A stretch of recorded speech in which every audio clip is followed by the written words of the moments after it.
The morning after he walked out of prison, he jumped into the Pacific Ocean. He had not touched the ocean in 25 years. He had been born on an island in the middle of it. He had been raised beside it.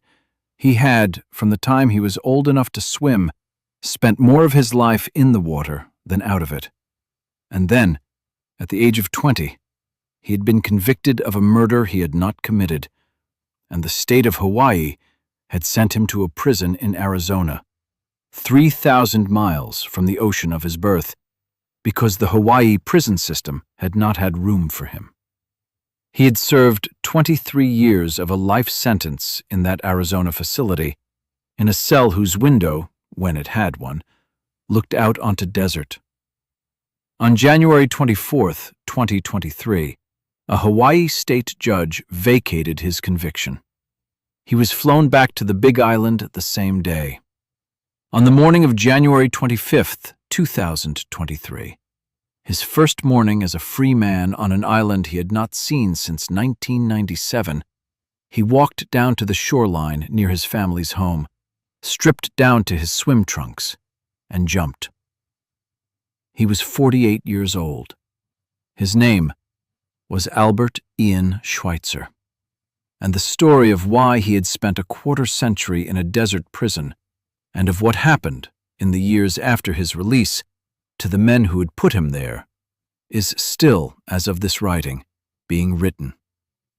This is his case, and the case of his younger brother Shawn, and the case of a young woman named Dana Ireland, whose death on a Hawaii fishing trail on Christmas Eve of 1991 produced a 33-year chain of wrongful convictions, suppressed evidence, and eventually the identification of the actual killer, who, a week after Hawaii investigators confirmed the match, took his own life.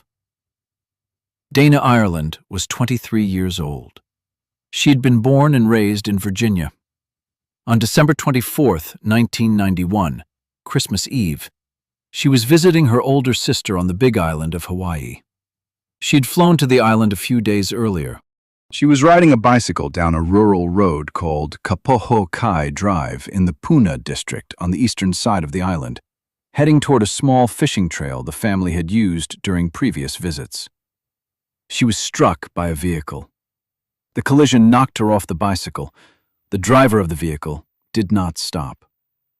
What happened after the collision, the movement of her body, the assault that followed, the hours during which she survived before help arrived, would be reconstructed later in the long investigation from physical evidence at the scene. She was found the same evening by hikers, concealed near the fishing trail at Wawa. She was alive. She had been sexually assaulted. She was taken by ambulance to a hospital in Hilo. She died the following day, December 25, 1991, from blood loss related to her injuries. The case of her death became, over the following months, the defining criminal investigation of the Puna district. Candlelight vigils were held. Money was raised for her family. A reward was posted. The community placed on the Hawaii Police Department and on the Big Island Prosecutor's Office a sustained pressure to identify and arrest whoever had done this. The pressure produced, in 1994, a suspect. The suspect was not identified through physical evidence. It was identified through the statement of a single witness, a man named Frank Pauline, Jr., who was already incarcerated in a Hawaii state facility on unrelated charges. Pauline, seeking to negotiate a reduction in his own sentence, told investigators that he had witnessed the murder of Dana Ireland. He named as the perpetrators 2 brothers he claimed he had been with that night, Ian and Shawn Schweitzer. Pauline's statement was, in the years between his initial interview and the eventual trial, delivered in 7 separate versions. Each of the versions differed, in substantive ways, from the ones before. Each contained details that contradicted the others. The core accusation, that the Schweitzer brothers had killed Dana Ireland, remained constant across all 7. Everything else changed with each telling. Ian Schweitzer was 20 years old in December of 1991. His younger brother Shawn was 16. Neither of them had been anywhere near the fishing trail at Wawa on the evening Dana Ireland was killed. Neither of them had ever met her. Neither of them had any connection to Pauline beyond a tangential acquaintance. Ian was charged in the late 1990s with murder, kidnapping, and sexual assault. Shawn, his younger brother, was charged alongside him. Shawn, on the advice of his attorneys and at the urging of his brother, accepted a plea deal before trial. The state of Hawaii offered him a reduced sentence on charges of manslaughter and kidnapping if he would not contest them. Ian told Shawn, in a conversation that Shawn would later describe to interviewers, to save himself. Ian said it in a specific phrase that Shawn would repeat across the following decades. "Save yourself," Ian said. "There is no point in both of us going down for this." Shawn took the plea. He was sentenced to a shorter term. He served approximately 1 year in a Hawaii juvenile facility and was released on parole. He remained, for the next 2 decades, a convicted felon in the state of Hawaii, registered in the sex offender registry, his adult life shaped by a conviction he had accepted but had never committed. Ian went to trial in February of 2000. The prosecution's case consisted primarily of the 7 times altered testimony of Frank Pauline Jr. and of circumstantial evidence that placed the Schweitzer family in the general Puna district at the time of the killing, a fact that was true of most of the residents of Puna, since that was where they lived. The forensic evidence from the scene, the physical material recovered from Dana Ireland's body and clothing, was ambiguous. A profile had been developed. It had not been matched to the Schweitzer brothers. It had not been matched to Pauline. The prosecution argued at trial that the absence of a match did not exclude the defendants, since the state of DNA analysis in the 1990s had not yet permitted conclusive exclusions from complex mixed samples. The jury convicted Ian Schweitzer. He was sentenced to life in prison. The state of Hawaii, at the time of his conviction, had a chronic overcrowding problem in its prison facilities. Hawaii had, for decades, contracted with prisons in other states to house Hawaii inmates whom the state could not accommodate. The Arizona Department of Corrections was the primary recipient of those transfers. Ian was sent to Arizona. He spent the next 23 years there. The Arizona facility in which Ian was held was 3,000 miles from his home. His family, who were primarily working-class residents of the Big Island, could not afford to fly to Arizona more than once every several years. Visits were, for most of the sentence, limited. Phone calls were expensive. Letters were the primary means of contact. Ian, in the Arizona prison, read. He worked the institutional jobs the facility assigned him. He maintained throughout the 23 years that he had not killed Dana Ireland. He wrote to innocence organizations. He filed his own habeas petitions when he could afford to prepare them. He kept his sanity through what his family would later describe as a discipline of daily physical exercise and a refusal to stop asking. In 2015, Frank Pauline Jr., the man whose 7 times altered testimony had been the foundation of both the Schweitzer convictions, was killed in a prison fight in New Mexico, where he had been transferred. He had, in the years since his original testimony, attempted to recant. His recantations had not been accepted by Hawaii courts. He had continued in prison to tell different versions of the story. He had not, at the time of his death, been able to produce a definitive account of the night of December 24, 1991. His death closed one avenue of potential case reopening. It opened another. With Pauline gone, the witness on whom the original convictions had been built was permanently unavailable. The prosecution's case, even if the state had wished to maintain it, had lost its principal voice. In 2017, The Innocence Project of the Hawaii Innocence Project took on Ian Schweitzer's case. Over the following 5 years, the Innocence Project worked to obtain new DNA testing of the physical evidence from the Wawa scene. The technology that had been unavailable in the 1990s had, by the early 2020s, advanced. A complete genetic profile could now be developed from samples that had, in the earlier era, been considered too limited or too degraded. The critical sample, as the Innocence Project ultimately identified it, was a T-shirt that had been recovered at the scene in 1991.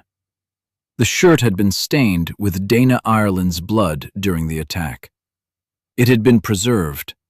It had not been tested under modern protocols.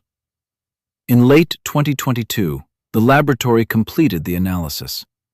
The DNA on the T-shirt, the genetic material left by whoever had worn or handled the shirt during the attack, did not match Ian Schweitzer. It did not match Shawn Schweitzer. It did not match Frank Pauline Jr. It belonged to an unidentified male, a fourth person who had been at the scene of Dana Ireland's murder and who had never been named by the Hawaii Police Department in the original investigation. On January 24, 2023, Hawaii Circuit Judge Peter Kubota vacated Ian Schweitzer's conviction. He was flown from the Arizona facility back to Hawaii the same day. He arrived on the Big Island in the afternoon. His family met him at the airport. The following morning, January 25, 2023, Ian walked down to the shoreline near his family's home on the Big Island. He stripped down to his swim trunks. He jumped into the Pacific Ocean. He would later tell interviewers from the Christian Science Monitor and the Associated Press, not been able, during the 25 years of his imprisonment, to stop imagining what the ocean would feel like when he finally returned to it. It was, for him, not a metaphor. It was a sensory memory he had kept intact across a quarter-century in the desert. "I am a man of the ocean," he said, "from birth. I felt like it had been taken from me." The jump on the morning of January 25th was the reversal of that taking. The legal reversal of his brother Shawn's case took another 9 months. On October 23, 2023, a Hawaii court formally vacated the 2000 plea conviction. Shawn, by then 47 years old, was fully exonerated. He had been, for 23 years, a convicted felon on the basis of a plea he had accepted at 16 on his brother's advice. He had spent, in the intervening decades, a total of approximately 1 year in actual custody. The remainder of the sentence, the 20-plus years of being a convicted sex offender, of carrying the stigma of the Dana Ireland case through every job interview, every rental application, every moment of adult life in a small Hawaii community where everyone knew the name, he had served outside the walls. The exoneration of both brothers, complete as of late 2023, left one unanswered question. The DNA on the T-shirt had belonged to someone. That someone was not either Schweitzer. That someone was not Frank Pauline Jr. That someone, as of the end of 2023, remained unnamed. In early 2024, a private forensic investigation firm called Indago Solutions, working in cooperation with the Hawaii Police Department, began the process of identifying the source of the T-shirt DNA. The technique they used, which had, by 2024, become an established tool in the resolution of cold cases, was consumer genealogy analysis combined with abandoned DNA collection. The profile from the T-shirt was uploaded to consumer genealogy databases. The resulting family tree analysis produced a short list of possible sources. At the top of the short list was a man named Albert Lauro, Jr. Lauro had been, in December of 1991, a resident of the Puna district. He lived less than 2 miles from the fishing trail at Wawa. He had been a fisherman. He had, by every indicator of his family and professional history, known the trail where Dana Ireland had been found. He had not, at any point in the original investigation or in the decades since, been publicly named by the Hawaii Police Department as a person of interest. In July of 2024, investigators from Indago Solutions conducted what is called, in forensic terminology, an abandoned DNA collection. They observed Lauro dining at a restaurant. They recovered, after his departure, a fork he had used. The DNA on the fork matched the DNA on the T-shirt. The match was confirmed by the FBI laboratory.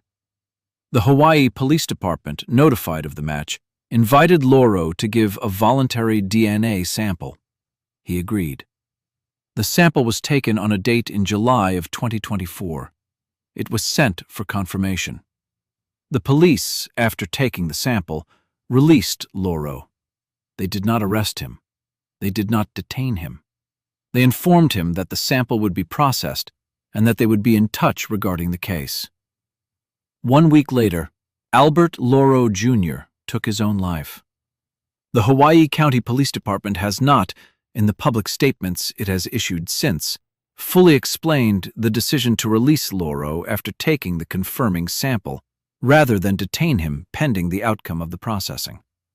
The attorneys representing Ian and Shawn Schweitzer in the federal civil rights lawsuit they filed in January of 2025 have argued that the decision amounted to, in their words, a choice to give him a chance to run. He did not run. He took the other exit. His body was recovered by the Hawaii County authorities. His remains were eventually interred in a veterans cemetery in Nevada, where he had served in earlier decades. The federal civil rights lawsuit filed by Ian and Shawn Schweitzer in January of 2025 against the Hawaii County Police Department is, as of the publication of this recording, active. The lawsuit alleges that the original investigation had, from its opening stages, produced and maintained a false case against the brothers. It seeks damages for the years of wrongful incarceration and for the institutional misconduct that had, in the brothers' telling, made those years possible. The Schweitzers' attorneys have described the case in public statements as one in which the police had, in their words, set us up from the beginning. The case against Frank Pauline Jr., whose testimony had been the foundation of the 1990s prosecutions, remains, posthumously, under review for a formal exoneration of his conviction as well. Pauline himself was convicted on the same evidence that had convicted the Schweitzers, though his case was legally distinct. He is, in the current legal standing of the case, a deceased defendant whose conviction has not yet been vacated, but whose factual guilt has, by the DNA evidence that excluded all 3 original defendants, been effectively disproven.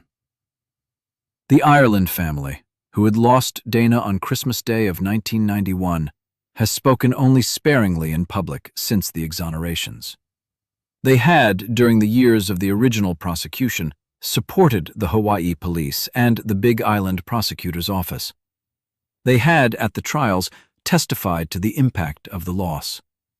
They had, for 2 decades, believed that the men convicted of Dana's killing had in fact killed her. Since the 2023 exonerations, they have said, in the limited public statements their spokespersons have issued, that they are as interested in the truth as anyone else in the case. They have not publicly commented on the identification of Albert Lauro Jr. They have not publicly commented on the federal civil rights lawsuit. They have, it appears, made a private decision to sit with what has happened to their daughter's case and to let the record speak. Dana Ireland died on Christmas Day of 1991 at the age of 23. She had come to Hawaii for a family holiday. She had planned to spend a few more days on the Big Island before flying home to Virginia. She had been on a bicycle on a quiet rural road. She had been killed by a man whose name, for 33 years, was unknown to the investigators of her case, and who, when finally named, chose not to face the questions that her name raised. Ian Schweitzer was 48 years old when he walked out of a Hawaii courtroom in January of 2023. He was 73 years old when Lauro's identification was made public the following year. He was, at the time of the publication of this recording, in his early 50s, a man who had returned to his home island after 25 years of absence and who had, in the years since his return, worked to rebuild the ordinary shape of a life that had been interrupted at 20 and resumed at 48. Shawn Schweitzer, 10 years younger than his brother, had taken the plea at 16 and had spent the rest of his adolescence and his early adulthood as a registered sex offender in a community where everyone knew what he had supposedly done. He had not jumped into the ocean the morning after his own formal exoneration in October of 2023. He had, in the interviews he gave afterward, said only that the important thing was that his brother was home. The two brothers had been, at the time of Dana Ireland's death, teenagers in a rural community on the Big Island. They had been asked by a criminal justice system under public pressure to produce answers, to pay for a killing they had not committed. They had paid. One of them had paid for 23 years in a desert prison 3,000 miles from any ocean. The other had paid for 1 year in a juvenile facility, and for every year afterward that he had carried his brother's absence alongside the public accusation attached to his own name. The morning Ian walked down to the shoreline and jumped into the Pacific was, in the language that his family used afterward, a moment of reversal. It was the undoing of the taking. It was the beginning of whatever came next. What has come next, as of this writing, is a federal lawsuit, an ongoing review of Pauline's posthumous case, and the absence of the one person, Albert Lauro, Jr., whose presence might have provided some form of accountability that the DNA evidence could not. He is not available to answer. The ocean to which Ian Schweitzer returned on the morning of January 25, 2023, is still there. It holds, as it always has, the island of his birth. He is home.